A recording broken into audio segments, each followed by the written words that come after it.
మీకు తెలుసా, దశరథ మహారాజు గురించి మీకు తెలియని ఎన్నో విషయాలు. దశరథ మహారాజు ఒక గొప్ప యోధుడు. దశరథ మహారాజు రామాయణంలోని అయోధ్యను పాలించాడు. అయోధ్యను రాజధానిగా చేసుకుని కోసల దేశాన్ని పాలించాడు. ఈయన అజుడు ఇందుమతుల కుమారుడు. ఈయన ఒక గొప్ప యోధుడు.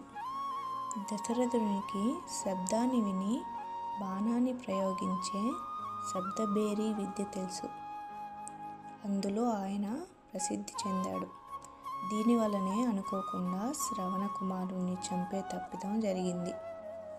అందుకుగాను శ్రవణ కుమారుడి తల్లిదండ్రులు దశరథునికి మాలాగే నీకు కూడా పుత్రవియోగం కలుగుతుందని శపిస్తారు. అందుకు ఆయన కుంగిపోతారు. ఈయనకి 3 భార్యలు: కౌసల్య, కైకేయి, సుమిత్ర.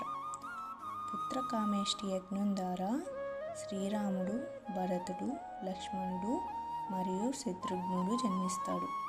కౌసల్యకు శ్రీరాముడు, కైకేయికి భరతుడు, సుమిత్రకు లక్ష్మణుడు మరియు శత్రుఘ్నుడు. తరువాత జనక మహారాజు కుమార్తెలతో ఆయన పుత్రుల వివాహం జరుగుతుంది. దశరథుడు రాముడిపై అపార ప్రేమను కలిగి ఉంటాడు. కైకేయి తోటే మందర అనే దాసి అయోధ్యకు వచ్చి ఉంటుంది. ఆమె మందరకు ఇలా చెప్తుంది: భరతుడిని రాజుని చేయమని, రాముడిని వనవాసానికి పంపమని దశరథుడిని కోరుతుంది.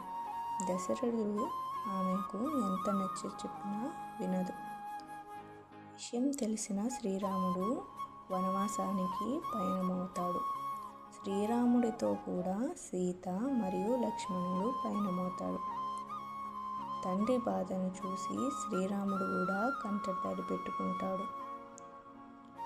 ఇలా శ్రీరాముడు, సీతాదేవి, లక్ష్మణుడు వనవాసానికి వెళ్తాడు. పుత్రుని మీద అపారమైన ప్రేమను కలిగి ఉన్న దశరథుడు వనవాసానికి పంపిన కారణంగా పుత్రవియోగంతో ప్రాణాలు విడుస్తాడు. ఇంతటితో రామాయణంలో దశరథుని పాత్ర ముగుస్తుంది. ఈయన 60,000 సంవత్సరాలు జీవించారని రామాయణం చెబుతుంది. ఇలాంటి మరిన్ని విషయాలు తెలుసుకోవాలంటే నా ఛానల్ని సబ్స్క్రైబ్ చేసుకోండి.